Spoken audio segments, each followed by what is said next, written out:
Russia is here forever. Those words, spoken by Russian occupation authorities with finality in spring, today seem laden with dramatic irony. Just 3 months ago, they were displayed on billboards across Kherson, in Kharkiv Oblast, in all regions conquered by the Kremlin. But then came autumn, and the Ukrainian counteroffensive. As Russian lines in the south and northeast broke and swaths of countryside were liberated, that forever turned out to be a mirage, a hollow lie, rather than a promise for the future. And that discovery has made a lot of people start to think differently about places Russia has controlled for much longer, places like the occupied parts of Luhansk and Donetsk, places like Crimea. Annexed by Putin back in 2014, Crimea is a vastly different place to Kherson, a defensible peninsula where Moscow's rule has become deeply entrenched. But does that mean its liberation is impossible, or might Ukraine really be capable of reclaiming it? In today's episode, we're examining Kyiv's stated goal of retaking Crimea and analyzing whether Ukraine could really pull off their greatest victory yet.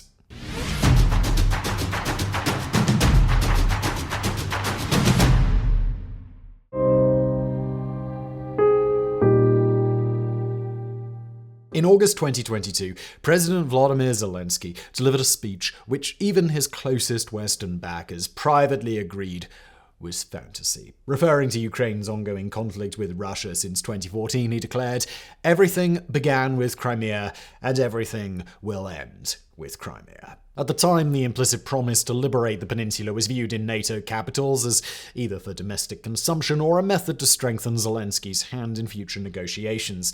A way to make Putin think he'd won, even if he only managed to keep this one slice of territory. But that was before the drama of the autumn, before Ukrainian forces smashed through Russian lines in Kharkiv, retaking over 10,000 square kilometers of territory, before Kyiv's campaign of attrition forced Moscow to abandon the city of Kherson, the only regional capital seized by the invaders. Fast forward to the time of recording, at the very end of November, and momentum seems to be with Ukraine. Over half of all territory taken by Russia in 2022 has been liberated.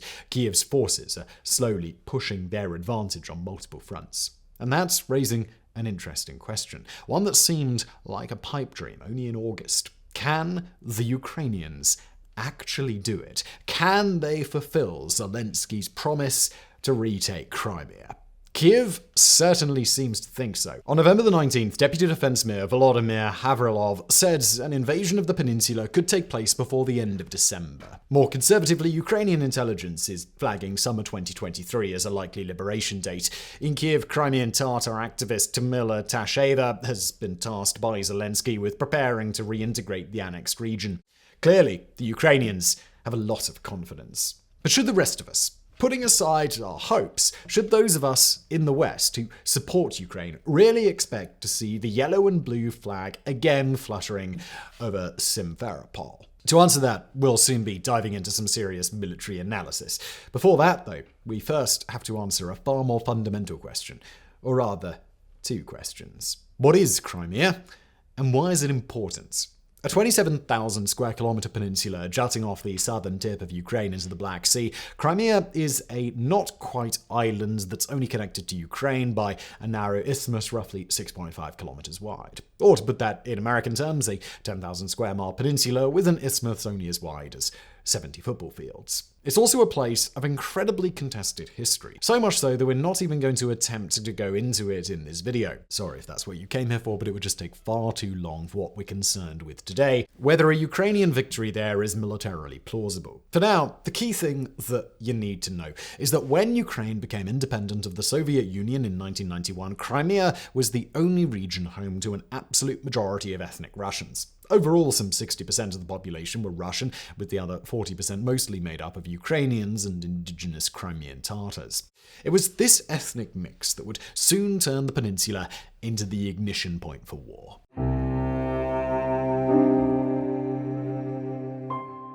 So let's fast forward now to February 2014. In Kyiv, pro-Russian President Viktor Yanukovych fled the country following the Maidan Revolution. Within days, professional armed soldiers had appeared in Crimea, still home to a port leased to Russia's Black Sea Fleet.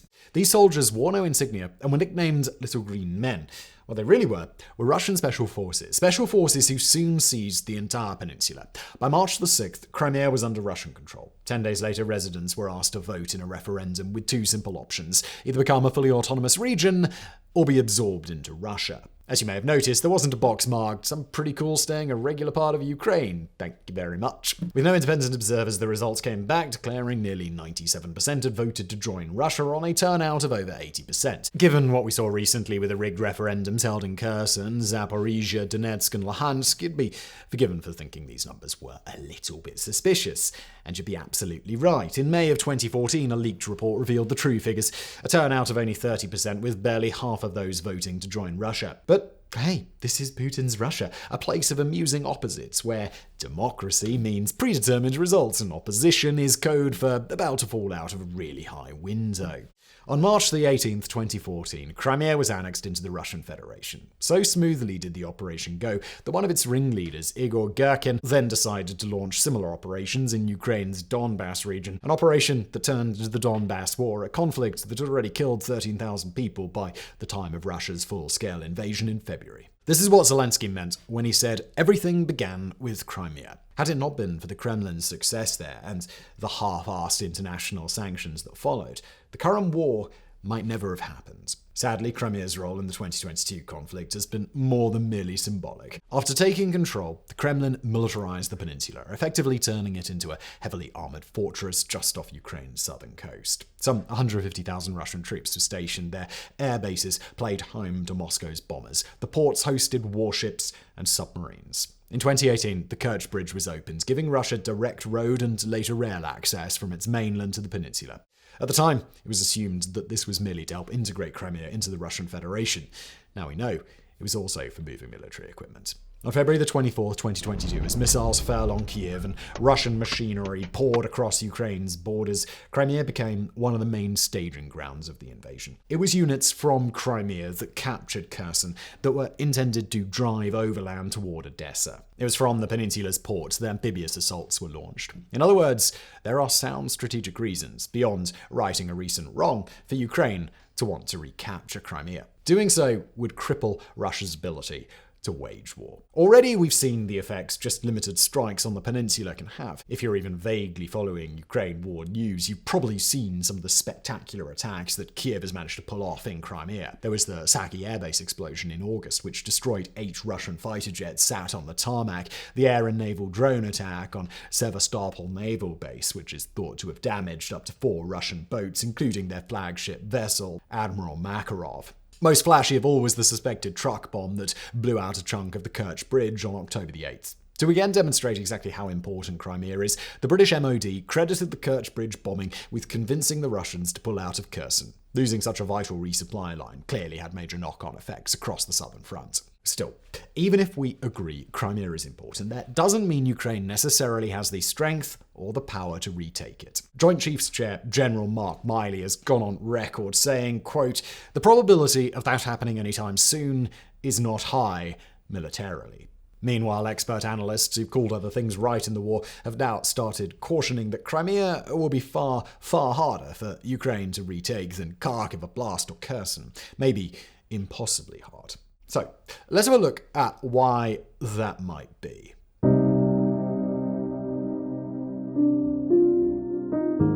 As anyone who breathlessly watched the videos on Twitter will tell you, the Ukrainian counter-offensive in Kharkiv was awe-inspiring. Fast-moving vehicles swept across mostly flat land at incredible speed, thunder runs in which units went barreling into occupied villages and Russian bases, all guns blazing, punching holes through the lines before sweeping on like an unstoppable wave of vengeance. Well, the first thing to note is that an assault on Crimea will not be like that. It won't even be like the slow attritional advance on Kherson that played out over the autumn. That's because Crimea's greatest fortification isn't the Russian trenches, but its geography. Zoom right in on a map of the peninsula and you'll see that its physical connection to Ukraine is incredibly tenuous. Were it not for the narrow isthmus of Perekop, Crimea would be an island. That means any ground assault is going straight into a potential bottleneck that could quickly become a killing zone. and not one that would work in Ukraine's favor. We've seen geography affect this war already. Kyiv was able to liberate Kherson because it was separated from the rest of the Russian-occupied territory by the wide Dnipro River, meaning it came down to a choice of orderly retreat or potential massacre. The Russians wisely chose retreat.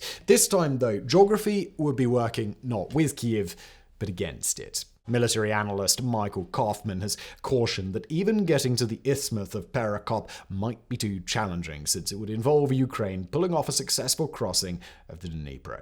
So, if a ground assault is out of the question, at least for now, it leaves only two options: go in amphibiously or go in via air. Of those two, we can dispense with an air assault immediately. Former Major General in the Australian Army Mick Ryan has noted that Ukraine simply doesn't have the air power for such an invasion.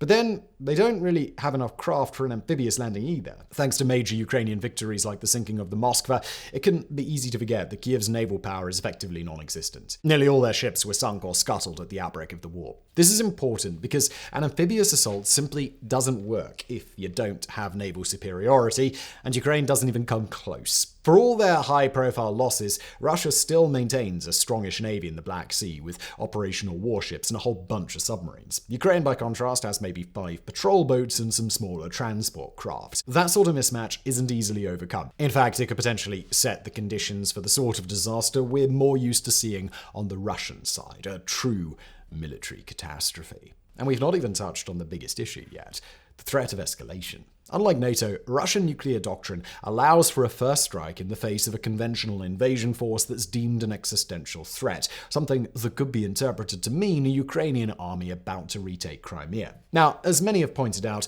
that logic could also have been applied to Kherson. Putin claimed to have annexed it after all, yet the city was liberated with nary a mushroom cloud in sight. Crimea is different, though. While polling suggests only a small nationalist hardcore in Russia seriously thinks of the illegally annexed regions as Russian, public support for occupying Crimea was sky high. These, then, are the very good reasons to dismiss Zelensky's Crimea dreams, to put the peninsula's liberation in the box marked nice to think about, but it's never going to happen. Of course, though, this is only one side of the story, a note of caution from some very experienced observers, which means it's now time to look at the other angle, the one that says maybe, just maybe, Ukraine can actually do this.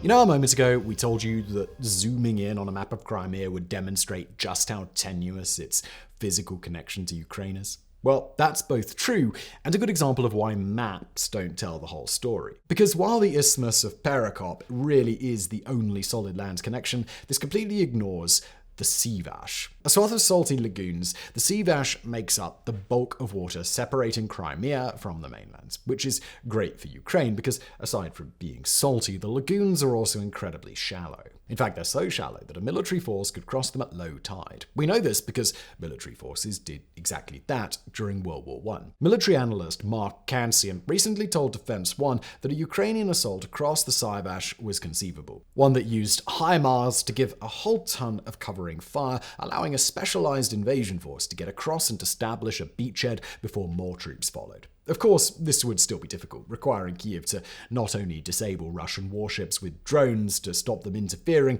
but also requisitioning hundreds of civilian boats to effect a landing, which may be why some analysts still see a ground assault as the best option, albeit one that doesn't approach from Kherson in the west, but from the Donbass in the east. Right now, Ukraine is effectively fighting on two fronts, the south and the far east. Of these, the eastern front may actually be the biggest challenge. With 8 years to fortify occupied Donetsk and Luhansk, the Russian military is as dug in as a summer tick burrowing into your leg. So rather than just go charging into Donbass, it might make more sense for the Ukrainians to hit the southeast next. To not focus on crossing the Dnipro, but go around it before plunging south to take cities like Melitopol and Mariupol. To see why this would help, you have to look at the reasons why Putin seized them in the first place. The Kremlin wanted to create a land bridge to Crimea along Ukraine's southern coast. With their actual bridge, the Kerch Bridge, still out of commission, punching a Mariupol-shaped hole in this land bridge would leave Crimea basically cut off. At the same time, Kyiv could use recaptured Kherson as a giant artillery base,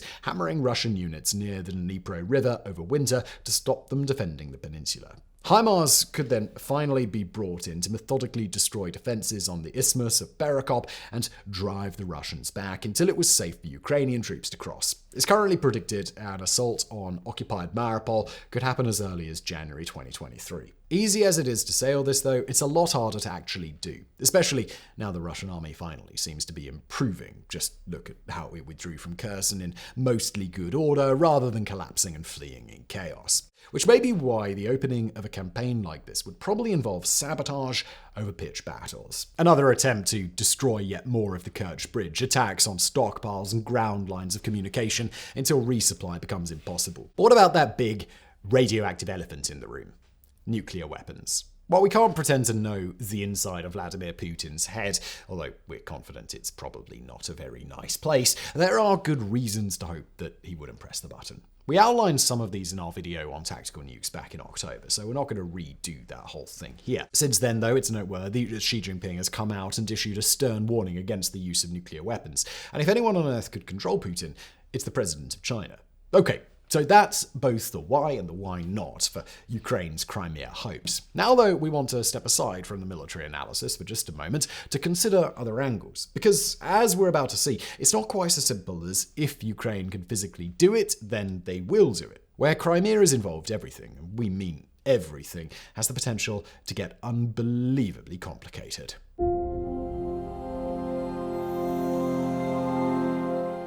When Vladimir Putin authorized his invasion, one of his key assumptions was that Western countries would be too riven by division to do anything about it. In this, he was as wrong as the people who trusted FTX with their crypto. For nearly a year now, the pro-Ukraine alliance has held together remarkably well. Although some cracks are showing, there seems to be a general consensus that Kyiv needs to push Moscow back to pre-invasion lines. But out of Crimea, that's a whole different ballgame. Already there are signs that the divisions Putin dreamed of opening in NATO could split wide open over the peninsula. Politico's National Security Daily recently reported on unnamed US officials privately briefing that while the White House viewed strikes on Crimea as okay, senior figures were against Ukraine trying to retake it. Others have been even more open. Former NATO commandant and French General Michel Yakovlev straight up told the Daily Beast, "I'm not convinced Ukraine needs to recover Crimea." Although Yakovlev was speaking in a personal capacity, we can probably assume he represents a significant strain of opinion in NATO circles, probably because NATO is determined to give Putin an off-ramp. Russia, you see, isn't a normal country. While leaders in democracies that lose catastrophic wars can be voted out or forced to resign, leaders in Russia who lose catastrophic wars may suddenly find themselves falling out of a very high window. With so much of Putin's authority and legacy wrapped up in Crimea, it makes sense for him to fear losing it could also result in him losing his life. That might make him willing to risk nuclear Armageddon before he would risk seeing Ukrainian forces march on Sevastopol. Obviously, nuclear Armageddon would be what military analysts call a major bummer. It's been suggested that Crimea could be the consolation prize that stops Putin from risking this. You can see this logic in the surrender terms the US is said to have sent the Kremlin after Kherson fell. In return for giving up all conquered Ukrainian territory, including the Donbass, Putin would be allowed to keep Crimea. A demilitarized Crimea, sure, but a Crimea that would still be part of the Russian Federation. Of course, Ukraine's response is that any peace treaty that would keep Crimea Russian and thus keep Putin in power wouldn't mean peace at all. Instead, it would mean several years of uneasy ceasefire, a ceasefire in which Putin crawled away to lick his wounds, rebuild his army, and spend even more time interfering in elections. Then, when it finally rebuilt, he'd once again have a giant staging ground south of Ukraine from which to conduct a second invasion. An invasion that might be much better planned than this one. Kyiv therefore sees it as necessary to recapture Crimea. The shock to Russia would be so great that Moscow might never recover. So, let's assume they manage it. Let's assume the Ukrainians retake the peninsula without a nuclear crisis. The issue then becomes how Kyiv goes about reintegrating a region that is so overwhelmingly Russian. The Ukrainian argument is that this is indeed a thorny issue, but not one as clear-cut as warriors in the West like to make out. For one thing, there's a difference between being ethnically Russian and wanting to be a part of Russia. I mean, look, I'm British and I don't sit here in Prague dreaming of Boris Johnson driving a tank up Václavský náměstí and annexing the Czech Republic. Ethnicity is not destiny. In Crimea's case, we have voting data to back this up. In 2010, the Russian Unity Party ran in the peninsula's regional elections on a platform of being annexed by Moscow. They received just 4% of the vote. The counter-argument is that even if this were true pre-2014, Crimea has changed since annexation. Like, really changed. For starters, most residents who were pro-Ukraine either fled or forced into exile or arrested. It's estimated tens of thousands of pro-Kyiv Crimeans have left since 2014. The Crimean Tatars, meanwhile, were brutally oppressed. But the biggest change of all were the new residents. Starting in 2014, Moscow began a process of moving in swaths of pro-Russian, pro-Putin, anti-Ukraine settlers to build homes there. Offered special deals and often connected to the army, they came in droves. An average estimate says some 500,000 moved there, while upper estimates put the total closer to 1 million.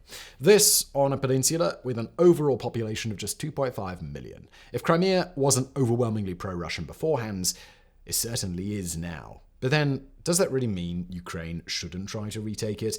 If it's as easy as that for Moscow to lay permanent claim to Crimea, doesn't that just reward ethnic cleansing? Look, like we said, it's complicated, and the point of this video isn't to give you easy answers, but to put these complex issues out there for discussion, especially since the deeper you go, the more complex it gets. Take the issue of collaboration. In the retaken parts of Kharkiv Oblast and Kherson, Kyiv has been extremely clear. Anyone who collaborated with the Russians now faces legal proceedings and serious jail time. This has been relatively easy to implement since so few people worked with the Russians. But not so in Crimea. There, people have spent the last 7 years living in a de facto Russian region. Refusing to work with the state would have been impossible. To be fair, Ukraine's Deputy Prime Minister Irina Vereshchuk has already said Crimean residents will be granted amnesty. It's not their fault they believed the slogan, "Russia is here forever." What's less mentioned, though, is that these amnesties will only apply to those who were living in Crimea prior to annexation. That means there are currently between 500,000 and 1 million people on the peninsula that Kyiv considers criminals. Already, some parts of the government are drawing plans to expel them all in the event of a Ukrainian victory. No matter how you feel morally about this, the fact is that removing up to 1 million people from a peninsula is a mammoth task, one that will inevitably cause hardship for those deported. Hardship that could trigger the first backlash against Ukraine since the war started. Again, we have no easy answers for this. War is harsh, a horrible time in which horrible things happen. Horrible things that sometimes even accompany a heroic victory. So, that's it then. The challenges, both logistical and political, facing Ukraine as it dreams of retaking Crimea. The reasons why, and why not, that dream might soon be fulfilled. The fascinating part? We'll likely soon find out the truth. As we head into winter 2022, it still looks like momentum is strongly with Ukraine. A momentum that may just be unstoppable. Certainly things might change. Maybe Russia's influx of mobilized men starts to make a difference. Maybe the Ukrainian army extends itself too far. Maybe Putin takes up America's surrender offer. But failing that, it seems possible that the coming year may see Ukraine at least capable of moving on Crimea, of fulfilling long-held dreams of liberating the peninsula that they lost so long ago. At that point, who knows what will happen? Perhaps our predictions here will come to pass. Perhaps we'll turn out to have been embarrassingly wrong. But the fact it could happen means we need to start thinking this stuff through. Thinking about these complex issues and deciding what it might mean for the world if Kyiv really does recapture Crimea. After all, that might soon be the future that we're living in. A future in which any number of consequences, both good and bad, are possible.